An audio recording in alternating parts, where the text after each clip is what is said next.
Good evening everyone. Audio video clear है आप लोगों तक?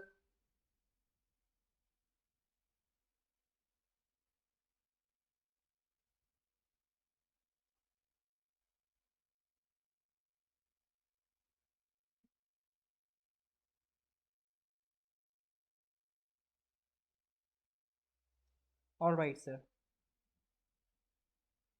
Good evening everyone. हाँ जी, तो अक्टूबर करंट अफेयर्स हमारा चल रहा था। मोर देन 50 क्वेश्चंस ऑलरेडी हम डिस्कस कर चुके हैं, ठीक है। 2 to 3 डेज में ये जितना भी बचा हुआ अक्टूबर का करंट अफेयर्स है ये हम कंप्लीट करेंगे, ठीक है जी। तो करीब 60 क्वेश्चंस हो गए थे।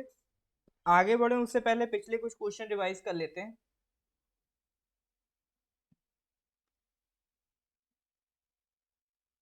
ये बताइए, पिछली क्लास में डिस्कस किया था ये। According to the recently released LEADS report, how many states and UTs have been categorised as achievers. ये वाला क्वेश्चन सर लास्ट क्लास में हम लोग पढ़ चुके हैं। क्या होगा सर? कैटेगरीज बनाई थी ना, जैसे एक कैटेगरी थी अचीवर्स की, एक कैटेगरी थी फास्ट मूवर्स, एक एस्पायरर्स। तो अचीवर्स में कितने थे? टोटल 15 स्टेट्स थे, ठीक है।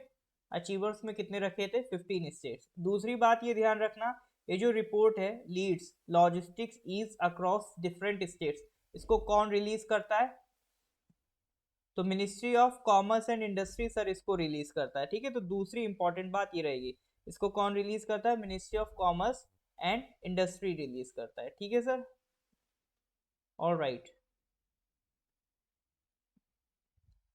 ये इंपॉर्टेंट क्वेश्चन है, what is the rank of India in the recently release global hunger index 2022? What is the rank of India in the recently released Global Hunger Index 2022? 107, 101, 94 या फिर 102? बताइए सर।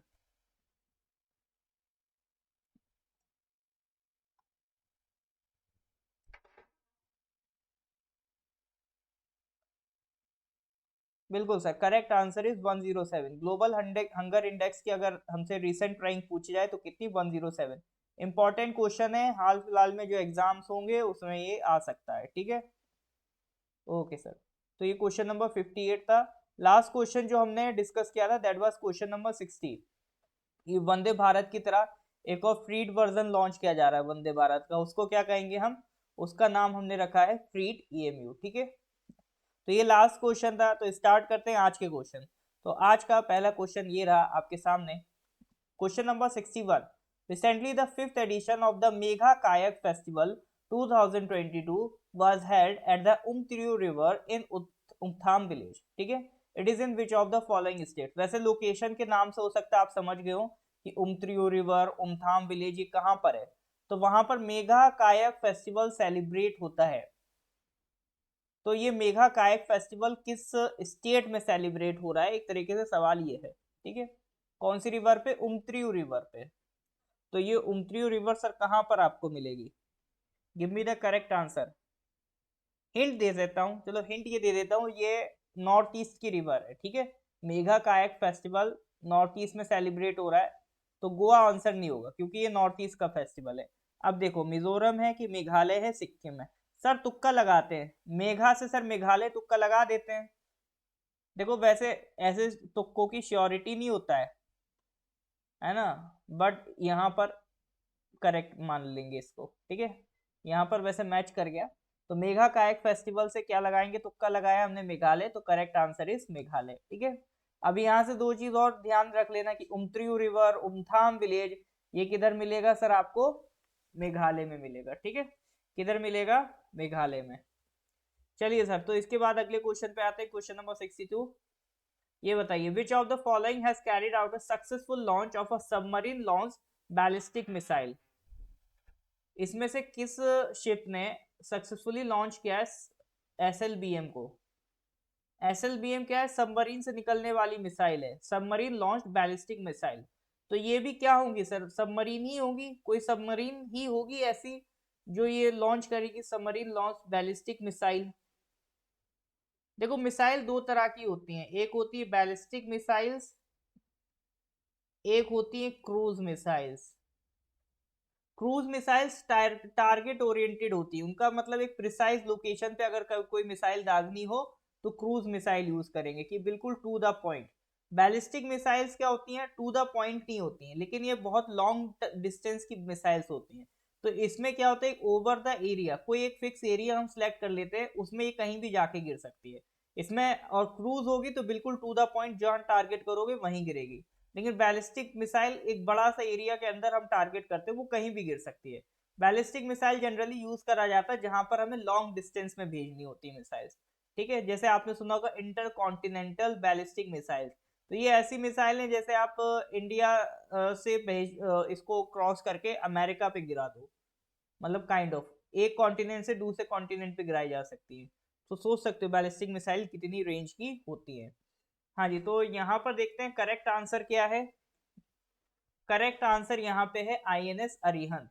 आईएनएस अरिहंत क्या है सर, हमारा एक submarine है। ठीक है, तो अभी इंडिया ने सक्सेसफुली टेस्ट फायर किया है इस बैलिस्टिक मिसाइल को। कितनी रेंज है, 3500 किलोमीटर। देख लो बैलिस्टिक मिसाइल है तो ही इतनी हैवी रेंज है, 3500 किलोमीटर। और मिसाइल सर डेवलप कौन करता है, डीआरडीओ डेवलप करता है। ठीक है, कहाँ से करा था, विशाखापट्टनम कोस्ट से करा था। देखो मिसाइल्स में एक टर्म यूज होता है circular error probability, CEP, circular error probability. ठीक है, ये नापता क्या है, ये एक्यूरेसी नापता है मिसाइल की। ठीक है, कैसे नापता है, सर्कुलर एरर प्रोबेबिलिटी जितनी कम होगी उतनी ही मिसाइल एक्यूरेट जाएगी। ठीक है, सर्कुलर एरर प्रोबेबिलिटी क्या मतलब, मान लो आपको मिसाइल को यहाँ टारगेट करना है। ठीक है, तो लेकिन इस मिसाइल में हमने क्या कहा, कुछ रेंज होती है कि अगर आपको यहाँ टारगेट करना है तो जरूरी नहीं यहीं गिरे, एक रेंज होगी, इतने एरिया में ये जाके मिसाइल कहीं ना कहीं गिर जाएगी। ठीक है, आप टारगेट यहाँ करना चाहते हो लेकिन टारगेट से हम एक कुछ सर्कुलर एरिया ले लेते हैं कि इतने रेंज में ये कहीं भी गिर सकती है। अब भाई ये सर्कल जितना बड़ा होगा उतनी ही मिसाइल क्या होगी, कम एक्यूरेट होगी। और जितना ये सर्कल छोटा होगा तो आपको भी पता है, जितना ये सर्कल छोटा होगा उतनी ही ये मिसाइल क्या होगी, एक्यूरेट होगी। तो वही कहने का मतलब है circular error probability. Circular error probability मतलब जितना ये छोटा सर्कल उतनी सर्कुलर एरर प्रोबेबिलिटी कम, उतनी ही मिसाइल की एक्यूरेसी ज्यादा। ठीक है, तो ये टर्म कहीं पर सुन लो तो ऐसा नहीं घबरा जाओगे क्या सुन लिया, है ना। तो ये किससे लॉन्च हुई है, आईएनएस अरिहंत से लॉन्च हुई है ये, इसको ध्यान रखिएगा। ये हमारी न्यूक्लियर पावर्ड सबमरीन है। आईएनएस अरिहंत की खास बात क्या है, ये हमारी न्यूक्लियर पावर्ड सबमरीन है। ठीक है, it is the India first and only operational SSBN. SSBN क्या है सर,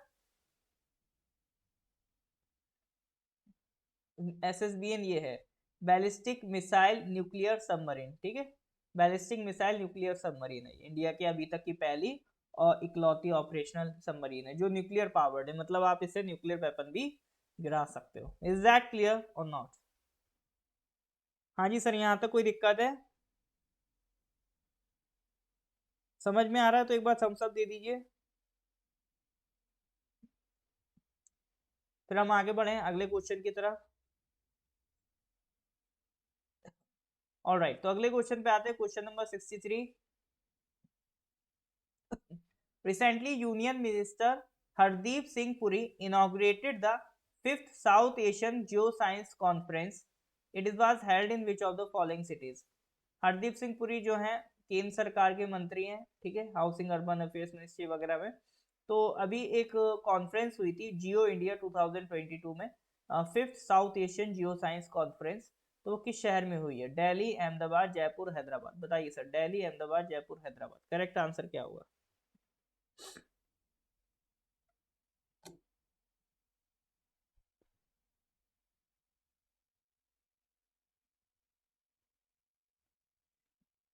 न्यू दिल्ली, अहमदाबाद, जयपुर या Hyderabad. Recently union minister Hardeep Singh Puri inaugurated the fifth South Asian Geoscience Conference. It was held in which of the following cities?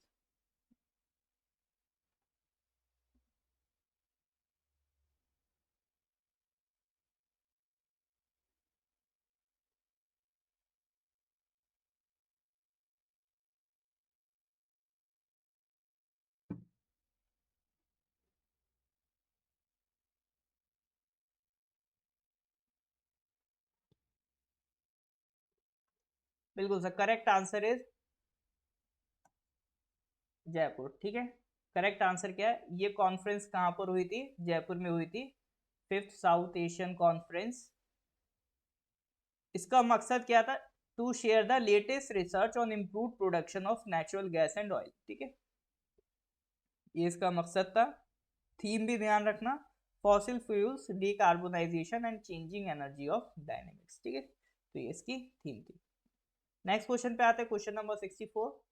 Which of the following is India first antidote and a cure against SARS CoV 2 virus? देखो, SARS CoV 2 virus, अब इस पे तो काफी research आ चुकी है, इसकी vaccine भी है, इसकी दवाइयां भी हैं, है ना, इसके एंटीडोट भी आ चुके हैं। तो इंडिया का पहला एंटीडोट इसका अभी उस पर काम चल रहा है, जो यूनिवर्सिटी ऑफ हैदराबाद और centre for cellular and molecular biology, ठीक है, ये लोग मिलके बना रहे हैं एंटीडोट। इंडिया का पहला एंटीडोट बन रहा है सार्स कोवी 2 वायरस का। तो उसका नाम क्या है? विनकोव, सिनकोव, फिनकोव, लिनकोव? ठीक है, सिंपल सवाल है, सार्स कोवी 2 वायरस का इंडिया में पहली बार एंटीडोट बन रहा है, उसका नाम क्या है? ये इस टाइप के क्वेश्चन थोड़े से इंपॉर्टेंट होते हैं ना, इस पे पूछ सकता है सवाल। बताइए सर, करेक्ट आंसर क्या होगा? विनकोव, सिनकोव, फिनकोव, लिनकोव?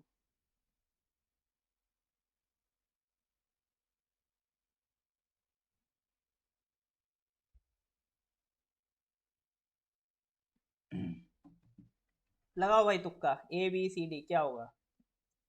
करेक्ट आंसर इज विनकोव 19। ठीक है, क्या नाम है? विनकोव 19। इंडिया में जितने भी किसी भी ड्रग को लेके ट्रायल्स होते हैं, कोई भी नई दवा लॉन्च होती है, तो वो सब कौन कंट्रोल करता है sir? Drug controller general of India. ठीक है, ध्यान रखना, ये सब कौन कंट्रोल करता है? Drug controller general of India. तो दवाई का नाम क्या है? एंटीडोट का नाम क्या है? विनकोव 19। It is a collection of antibodies from horses after they got injected with inactivated corona virus. ठीक है, तो ये एंटीबॉडीज हैं इसमें, और एंटीबॉडीज किससे ली गई हैं सर? हॉर्सेस से ली गई है, घोड़ों से निकाल के एंटीबॉडीज ली गई हैं। उनको पहले तो कोरोना वायरस इंजेक्ट कर दिया, इनएक्टिवेटेड था, ठीक है, ये नहीं कि घोड़े को कोरोना कर दिया, इनएक्टिवेटेड कोरोना वायरस इंजेक्ट करा, फिर घोड़ों की जो बॉडी में एंटीबॉडीज डेवलप करी, वो एंटीबॉडीज का हमने क्या निकाल लिया? एक सैंपल निकाल लिया, और वो इंसानों में हम देंगे। अभी इस पर ट्रायल्स चल रहे हैं। ठीक है, अभी तक इतना कहा गया, it works best when given during early stage of infection. बाकी अभी ट्रायल्स चल रहे हैं, देखें कहाँ तक कहानी पहुंचती है। चलो जी, ये तो question number 64। Coming to the next question, question number 65। Recently, who amongst the following from India has been elected as a member to the executive committee of the Inter-Parliamentary Union? देखो, दुनिया भर में जो जो कंट्रीज पार्लियामेंट्री सिस्टम फॉलो करती हैं, parliamentary government जहां पर है, उन्होंने अपनी एक यूनियन बना रखी है। उन कंट्रीज की यूनियन को कहते हैं इंटर पार्लियामेंट्री यूनियन। इसी तरह का डिस्कशन होता रहता है कि हाँ, पार्लियामेंट्री गवर्नमेंट के फंक्शन को कैसे और इम्प्रूव किया जाए, कैसे और बेटर किया जाए। ठीक है, तो इसी के रिलेटेड डिस्कशन चलता रहता है। हमने पार्लियामेंट्री फॉर्म ऑफ गवर्नमेंट कहाँ से अडॉप्ट की है? यूके से अडॉप्ट की है। ठीक है, तो अभी इंडिया से भी कुछ लोग इसमें ऐड होते रहते हैं, जो इंडिया की पार्लियामेंट में है। तो अभी जो इनकी एग्जीक्यूटिव कमेटी है आईपीयू की, उसमें इंडिया से अभी कौन से मेंबर ऑफ पार्लियामेंट को इलेक्ट किया गया है, ये सवाल है। मंगल सुरेश, अपराजिता सारंगी, अन्नपूर्णा देवी या रमा देवी? हाँ जी सर, क्या होगा करेक्ट आंसर?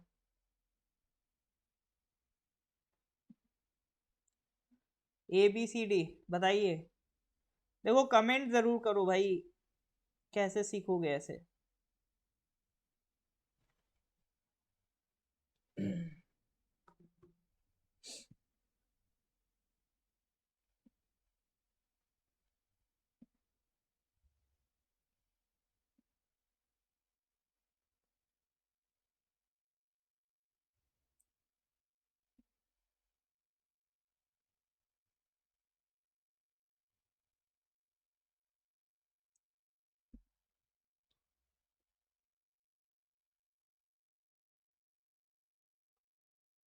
हाँ, करेक्ट आंसर इज बी, अपराजिता सारंगी को चुना है। ठीक है, इंटर पार्लियामेंट्री यूनियन एक इंटरनेशनल ऑर्गेनाइजेशन है दुनिया भर में, जहां पार्लियामेंट्री गवर्नमेंट्स है, उनकी ऑर्गेनाइजेशन है। तो 18 89 में स्टैब्लिश हुआ था ये यूनियन, पेरिस में, ठीक है, पेरिस से चलता आ रहा है। यूएन भी इसमें इन्वॉल्व होता है, ठीक है, ये ध्यान रखना। To promote parliamentary dialogue and work for peace and cooperation among the people, इसका स्लोगन है फॉर डेमोक्रेसी फॉर एवरीवन। चलो ये सब तो ठीक बात है, लेकिन मेरे को एक बात बताओ, what is the most basic feature of the parliamentary form of government? अगर कोई आपसे पूछ ले what is the most basic feature of the parliamentary form of government, मतलब कहने का मतलब है पार्लियामेंट्री फॉर्म ऑफ गवर्नमेंट होता क्या है, तो आप क्या जवाब दोगे सर? मतलब सर प्रधानमंत्री होते हैं, मुख्यमंत्री होते हैं सर, ये पार्लियामेंट्री फॉर्म ऑफ गवर्नमेंट है, ऐसा आंसर दोगे? या आपके पास हैं कुछ ऐसे शब्द जो बोलते ही सबकी बोलती बंद कर देंगे?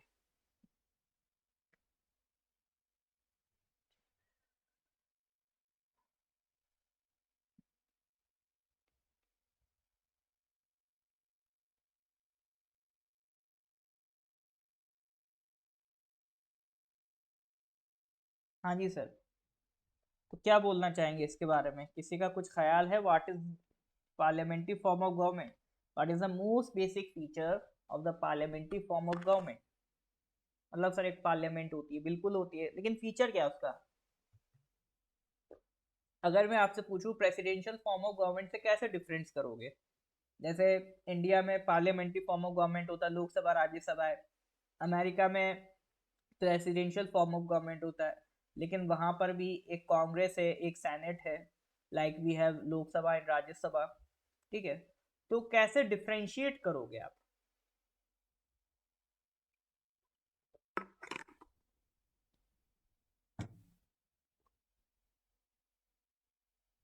वाह, जलसा जी बहुत अच्छा आंसर है, लोकसभा राज्यसभा, अरे वो तो मैं कह रहा हूँ, वो तो है ही, इसके अलावा आप कैसे डिफरेंशिएट करो? चलो ठीक है, एक बात बहुत इंपॉर्टेंट बता रहा हूँ, ध्यान रखिएगा।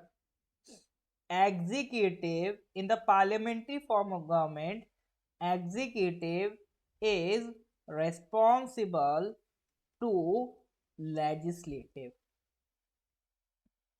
Executive is responsible to legislative. जैसे हमारे यहाँ एग्जीक्यूटिव कौन होते हैं? गवर्नमेंट होती है, मिनिस्टर्स होते हैं। लेजिस्लेटिव बाकी जो मेंबर ऑफ पार्लियामेंट से, आपने देखा होगा जब पार्लियामेंट का सेशन चलता है तो जो एमपीज होते हैं लोकसभा या राज्यसभा के, तो वो मिनिस्टर से क्वेश्चन पूछते हैं, ठीक है। मिनिस्टर्स कभी एमपी से नहीं पूछेंगे, जो मेंबर ऑफ पार्लियामेंट है वो मंत्रियों से क्वेश्चन पूछेंगे। तो हमारे यहाँ क्या है, जो एग्जीक्यूटिव है it is responsible to legislative, यानी उन्हें लेजिस्लेटिव को जवाब देना पड़ता है, ठीक है। तो अलग अलग इसके लिए व्यवस्था है, जैसे क्वेश्चन आवर बनाया गया है ना, आपका स्टार्ड क्वेश्चन, अनस्टार्ड क्वेश्चन, ये सारी व्यवस्था करी गई है ताकि एक तरीके से जो एग्जीक्यूटिव है उसको कंट्रोल कर सके लेजिस्लेटिव। अब अमेरिका में क्या प्रेसिडेंशियल फॉर्म ऑफ गवर्नमेंट, वहां पर ऐसा नहीं है। वहां पर जो उनके प्रेसिडेंट है उन्हें किसी को जवाब नहीं देना पड़ता है, वो बस इलेक्शन डिसाइड करता है। बाकी प्रेसिडेंट को कांग्रेस या सेनेट को कोई आंसर नहीं देना पड़ता कि वो ऐसा कर रहे हैं तो क्यों कर रहे हैं। हमारे यहाँ जो मंत्रीगण है, हमारे यहाँ जो मिनिस्टर्स हैं, प्राइम मिनिस्टर है, उन्हें आंसर देना पड़ता है अगर उनसे पूछा जाए, ठीक है। तो it is the most basic feature of the parliamentary form of government, हमेशा ध्यान रखिएगा, इस पे क्वेश्चन बनते रहते हैं। Executive is responsible to legislative, ठीक है। तो हमारे यहाँ लेजिस्लेटिव पावर ज्यादा है कंपेयर टू एग्जीक्यूटिव, इसको ध्यान रखिएगा। All right, coming to the next question. Recently, which of the following states has approved a new reserve for tigers? Durgavati tiger reserve, अभी एक नया टाइगर रिजर्व बन रहा है, दुर्गावती टाइगर रिजर्व कहाँ बना है? महाराष्ट्र, उत्तर प्रदेश, मध्य प्रदेश, छत्तीसगढ़। मेरे ख्याल से ये क्वेश्चन हम लोग पिछले महीने के करंट अफेयर्स में भी देख चुके हैं। Which of the following states has approved a new reserve for tigers? Durgavati tiger reserve, बताइए sir.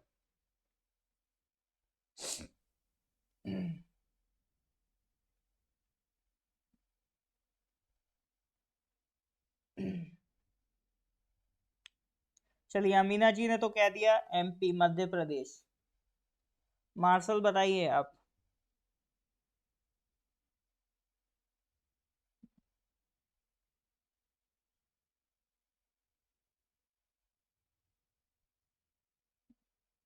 Okay sir, Uttar Pradesh Chhattisgarh, ठीक है, एक एक आंसर सबने पकड़ लिया। Correct answer is Madhya Pradesh, ठीक है। ये मुझे याद आ रहा है, मैंने ये क्वेश्चन शायद पिछले महीने भी डिस्कस किया था। एक नया टाइगर रिजर्व बनने जा रहा है, दुर्गावती टाइगर रिजर्व। बनने क्या जा रहा है, बन गया है, ठीक है, हाँ बन ही गया है। इससे पहले और कौन कौन से हैं, बंधवगढ़ है, कान्हा है, पन्ना है, पेंच है, सतपुरा है, संजय डुगरी। देखो पहले हमने नेशनल पार्क पढ़े थे, कान्हा, कुनो, K1 K2, पन्ना, पेंच, P1 P2, Sanjay, Satpura, S1 S2, फिर बंधवगढ़, माधव, वन विहार, डायनासोर, फॉसिल, ये हमने पढ़े थे नेशनल पार्क। अब इसमें से देखो बस एक हटा दो, कुनो, ठीक है। कान्हा है, पन्ना पेंच है, संजय सतपुरा है, संजय दुबरी है और सतपुरा है, और बंधवगढ़ है, ठीक है। ये MV हटा दो, DF हटा दो, तो क्या बचा, कान्हा, पन्ना, पेंच, संजय, सतपुरा। तो ये नेशनल पार्क बचे आपके मध्य प्रदेश के, प्लस दुर्गावती टाइगर रिजर्व, अब एक और ऐड हो गया दुर्गावती टाइगर रिजर्व। तो भैया याद रखने के लिए तरीके बता रहा हूँ कि एक बार नेशनल पार्क याद हो गए तो नेशनल पार्क में देखो एक तो अपन ने क्या हटा दिया, कुनो हटा दिया, ठीक है, कुनो हटा दिया, और बंधवगढ़ के बाद की पूरी कहानी हटा दी, बंधवगढ़ के बाद की पूरी कहानी हटा दी। तो जो बचे हुए नेशनल पार्क हैं वो क्या है आपके, टाइगर रिजर्व है। प्लस अब एक और एडिशनल ऐड हो गया है, नया नया ऐड हुआ है, उसका नाम क्या है सर, दुर्गावती टाइगर रिजर्व। तो ये सारे टाइगर रिजर्व किसके हैं, मध्य प्रदेश में। तो मध्य प्रदेश में टोटल टाइगर रिजर्व कितने हो गए, 1 2 3 4 5 6 प्लस 1, 7 टाइगर रिजर्व है सर अब आपका मध्य प्रदेश में, ठीक है। सबसे ज्यादा नेशनल पार्क्स भी कहाँ पर हैं, मध्य प्रदेश में, 11 नेशनल पार्क्स है। और टाइगर रिजर्व कितने हैं सर मध्य प्रदेश में, 7 टाइगर रिजर्व हैं, को ध्यान रखिएगा, ठीक है। इज दैट क्लियर और नॉट।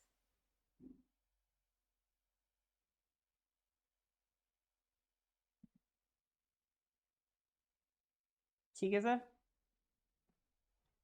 उत्तर प्रदेश नहीं है सर, हर क्वेश्चन का आंसर उत्तर प्रदेश नहीं होता है, इतनी बड़ी जिम्मेदारी मत दो यूपी में।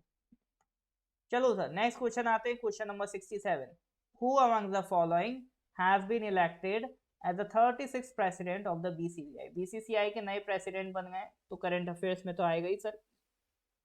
बताइए क्या नाम है अभी जो नए प्रेसिडेंट बन गए। दिन कोई नहीं खराब होता है मार्शल जी, बस थोड़ा कभी मोमेंट खराब हो जाता है ना, कोई दिक्कत नहीं। गुड इवनिंग तालांग जी, कोई दिक्कत नहीं, लेट हो गए तो। अभी तो वैसे भी फेस्टिवल मंथ चल रहा है पूरा अपना।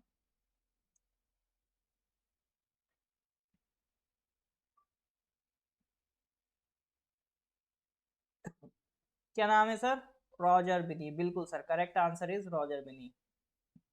तो बीसीसीआई में अभी हाल फिलहाल में, ठीक है, तो अभी बीसीसीआई में किसको प्रेसिडेंट बनाया है, रॉजर बिनी को बनाया sir, correct answer is Roger बिनी। अच्छा बीसीसीआई ध्यान रखना, क्या नेशनल गवर्नमेंट, ये इंडिया की सबसे टॉप बॉडी है क्रिकेट की, ठीक है, 1928 में बनी थी, किस कानून के तहत बनी है, under the Tamil Nadu societies registration act, ठीक है, तमिलनाडु सोसाइटीज रजिस्ट्रेशन एक्ट के तहत ये बनी है। दुनिया की सबसे अमीर क्रिकेट बॉडी है ये, गवर्नमेंट ऑफ इंडिया पे डिपेंड नहीं करती, इसके अपने इंडिपेंडेंट फाइनेंसिस हैं, इसलिए ये गवर्नमेंट बॉडी नहीं है। ये ध्यान रखना, यहाँ पे लोग मिस्टेक करते हैं, उन्हें लगता है कि भारत सरकार के कोई ऑफिस है बीसीसीआई, ऐसा नहीं है, BCCI is not a government body, ठीक है।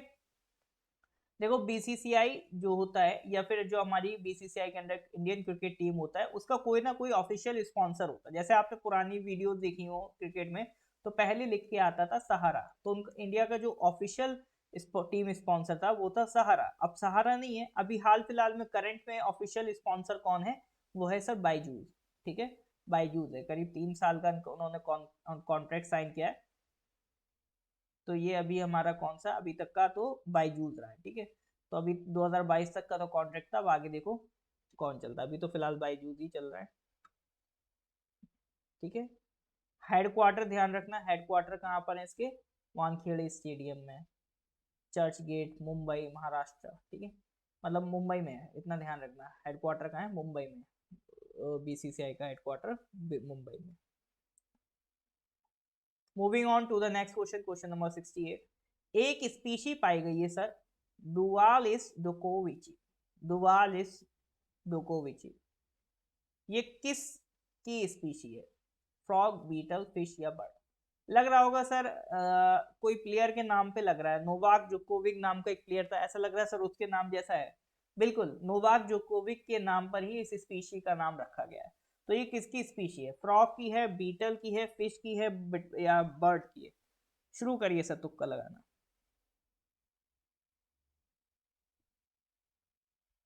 हाँ जी सर, क्या होगा correct answer?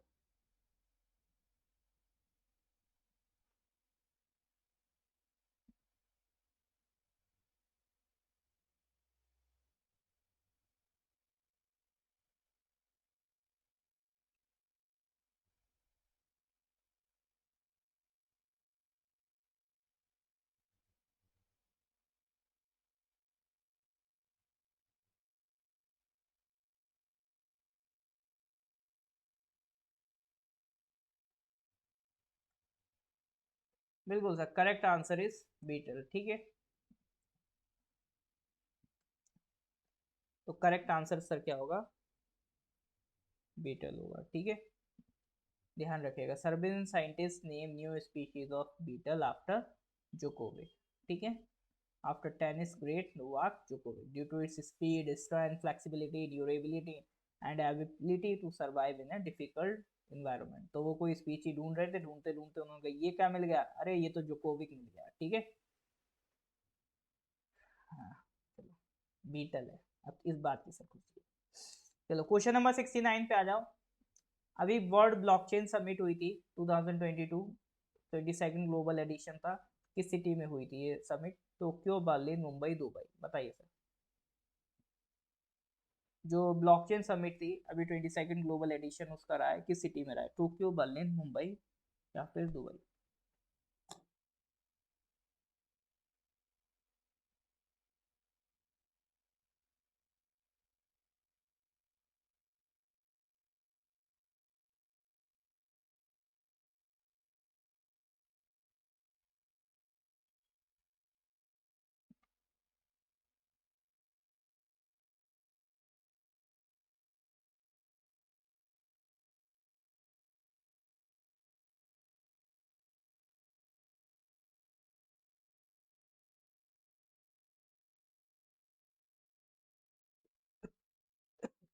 Correct answer is Dubai. ठीक है, द पाम, पाम आइलैंड सुना है? वहां पर ये समिट हुई थी। ठीक है, question number 70।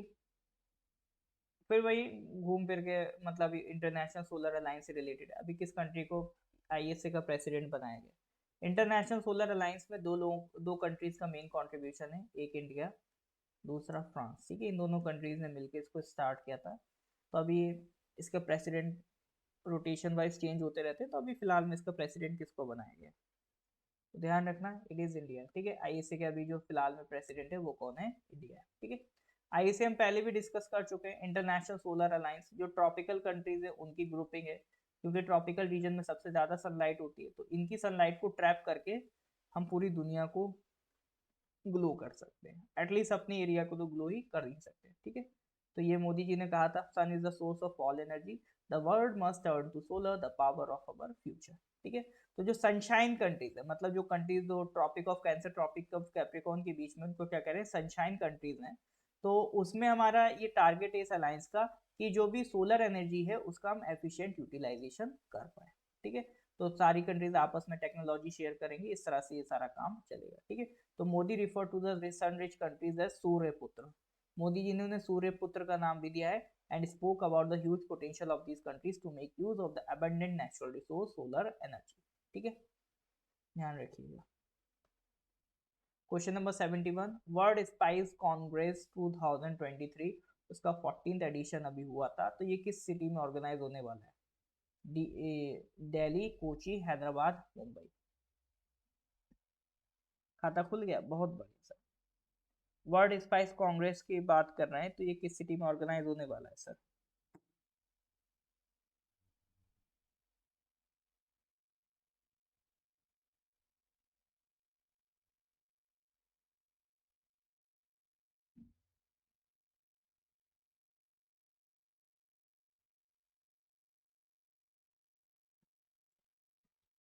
World spice Congress की बात करें तो ये मुंबई में ऑर्गेनाइज होने वाला है, ठीक है। इसकी थीम क्या है, विजन 2023 2030 स्पाइसेस, स्पाइसेस बोले तो sustainability, productivity, innovation, collaboration, excellence and safety, ठीक है। देखो इंडिया एक बड़ी स्पाइस इंडस्ट्री है, मतलब स्पाइस मतलब मसाले, ठीक है।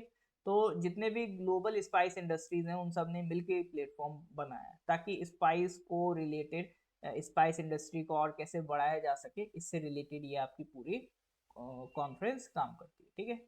तो इंडिया में भी स्पाइसेस को रेगुलेट करने के लिए पूरा स्पाइसेस बोर्ड ऑफ इंडिया है, जो union ministry of commerce and industry को ऑर्गेनाइज करता है। तो ये जो पूरा इवेंट है इसको कौन अरेंज करेगा, ये आपका स्पाइस बोर्ड ऑफ इंडिया ही ऑर्गेनाइज कर रहा है, जो ये वाला इवेंट है उसको, ठीक है। चलो नेक्स्ट क्वेश्चन पे आते हैं, question number 72। Which who among the following has been elected as the 98th president of the INC. अभी इंडियन नेशनल कांग्रेस नए नए इलेक्शन हुए थे, तो इस तरह के छोटे मोटे एग्जाम्स में क्वेश्चन बन जाते हैं। अब भैया जिससे नहीं बन रहे उसके लिए अकाउंट ओपनिंग क्वेश्चन है ये, ठीक है। अब ये नहीं बना तो भैया मैं कुछ नहीं कर सकता, ठीक है। बिल्कुल आसान सवाल है, सबको पता होना चाहिए। इंडियन नेशनल कांग्रेस नए प्रेसिडेंट बने, तो आपके जो भी छोटे मोटे एग्जाम होते हैं उसमें ये क्वेश्चन आराम से पूछ लेता है। ए दादा, शशि थरूर कौन लगा रहा आंसर, ये तो बनना चाहिए भैया। अब ये नहीं बनेगा तो क्या ही बनाओगे। हाँ जी सर। कि राहुल गांधी नहीं है क्या करेक्ट आंसर? आप लोग राहुल गांधी क्यों नहीं लगा रहे? चलो जी, चेल्सा जी आप बताइए। अरे दादा चलो कोई दिक्कत नहीं, करेक्ट आंसर इज मल्लिकार्जुन खड़गे, ठीक है। अरे भैया अभी कांग्रेस के इलेक्शन हुए थे, भूल गए, नए प्रेसिडेंट चुने गए हैं, उसमें भी राहुल गांधी लगा दो आंसर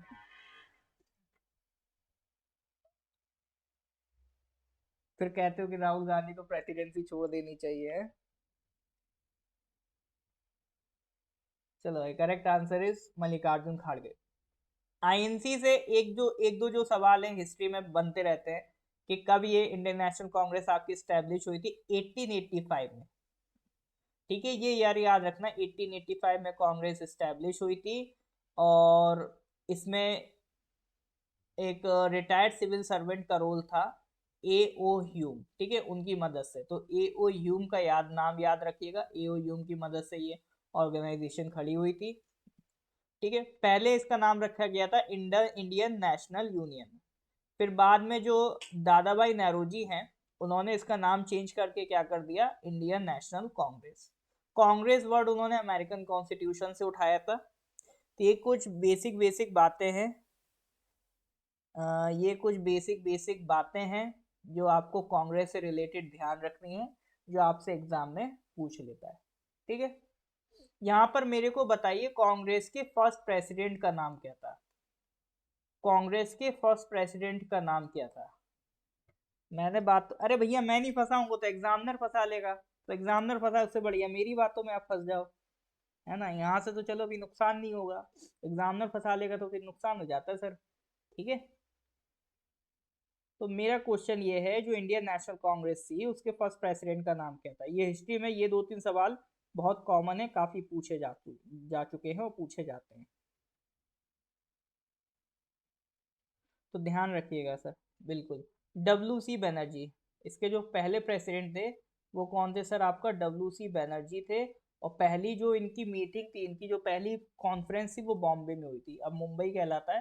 पहली कॉन्फ्रेंस कहाँ पर हुई थी सर इनकी, बॉम्बे में हुई थी। तो ये कुछ बेसिक सवाल हैं रिगार्डिंग इंडियन नेशनल कांग्रेस, जो आपके एग्जाम में आते रहते हैं, you must care about it, ठीक है सर। चलिए तो आते हैं अगले क्वेश्चन की तरफ। Question number 73। Recently union minister Hardeep Singh Puri inaugurated Asia's largest compressed biogas plant in Lehargaga. It is in which of the following state? compressed biogas plant किस स्टेट में है सर? पंजाब, यूपी, बिहार, हरियाणा, बताइए सर।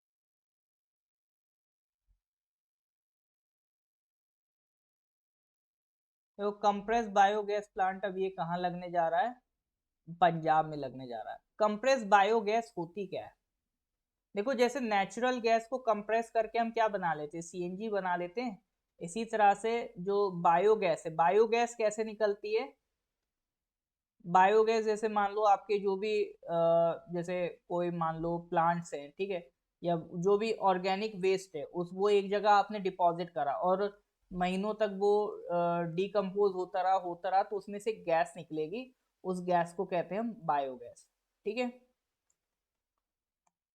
तो वो कहलाती है आपको बायोगैस। लेकिन बायोगैस में सर आपका कार्बन डाइऑक्साइड भी होता है, हाइड्रोजन सल्फाइड भी होता है, तो उसी को अगर कंप्रेस करके आप उसमें से कार्बन डाइऑक्साइड और हाइड्रोजन सल्फाइड निकाल दो तो वो क्या बन जाती है, कंप्रेस बायोगैस।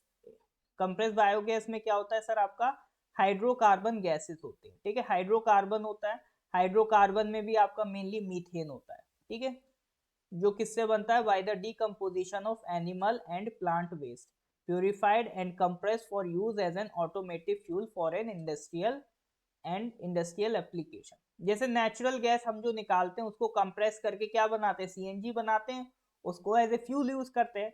इसी तरह से एक प्लांट लगेगा जो बायोगैस को कंप्रेस करेगा और क्या बनाएगा, कंप्रेस बायोगैस, उसको भी हम लोग ऐसे फ्यूल यूज कर सकते हैं। It can be compressed after removal of carbon dioxide and hydrogen sulfide the same way as natural gas is compressed to CNG and used to power motor vehicles।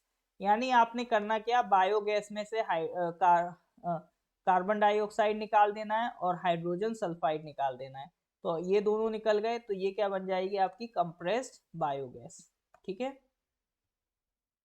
Biogas में आपका 55 to 60% methane होता है, methane मतलब hydrocarbon, ठीक है, और 40 to 45% CO2 होता है और कुछ अमाउंट ऑफ हाइड्रोजन सल्फाइड भी होता है, तो ये हमें बिल्कुल एलिमिनेट कर देना है, ठीक है, ये एलिमिनेट कर दोगे कार्बन डाइऑक्साइड हाइड्रोजन सल्फाइड को, तो ये क्या बन जाएगी सर आपकी, ये बन जाएगी compressed biogas that can be use as a fuel. जैसे आज हम सीएनजी यूज करते हैं इसी तरह से हम लोग सीबीजी भी यूज कर पाएंगे, ठीक है सर।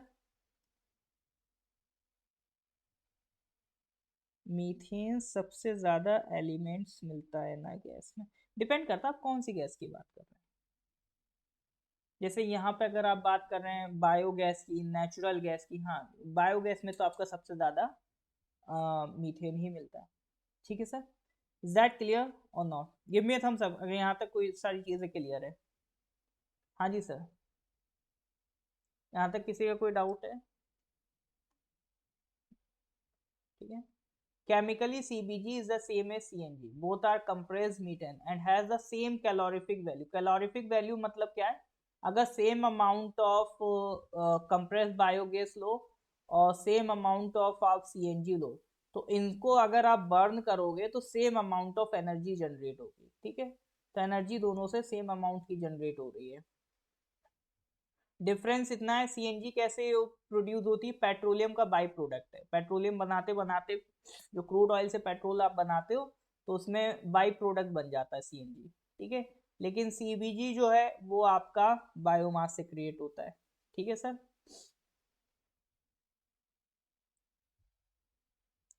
और जैसे सीएनजी को हम लोग सिलेंडर्स या पाइपलाइन से ट्रांसपोर्ट कर सकते हैं, कंप्रेस बायोगैस को भी ट्रांसपोर्ट कर सकते हैं थ्रू सिलेंडर्स और पाइपलाइंस टू रिटेल आउटलेट। इसके जो सॉलिड बाई प्रोडक्ट्स में जो बाई प्रोडक्ट मतलब जो इसके प्रोडक्शन में जो एक्स्ट्रा प्रोडक्ट बचेंगे उसको बायो मैन्योर की तरह यूज कर सकते हैं। सिलिका में रिच होता है ये, तो यील्ड बढ़ाएगा क्रॉप की, ठीक है। टॉक्सिक मटेरियल जो हो जाते हैं प्लांट्स में उसको रिमूव कर सकता है, जैसे कि ये सब टॉक्सिक हैं, आर्सेनिक कैडमियम लेड इन सारे मटेरियल्स को ये, और जो भी हैवी मेटल्स है उनको ये रिमूव कर सकता है। केमिकल फर्टिलाइजर्स की रिक्वायरमेंट कम कर सकता है, ठीक है, तो ये सारे काम है आपके कंप्रेस बायोगैस को, तो ये आपकी जो हमारी सर्कुलर इकोनॉमिक ग्रोथ है इसको ज्यादा से ज्यादा प्रोड्यूस कर सकता है, ठीक है।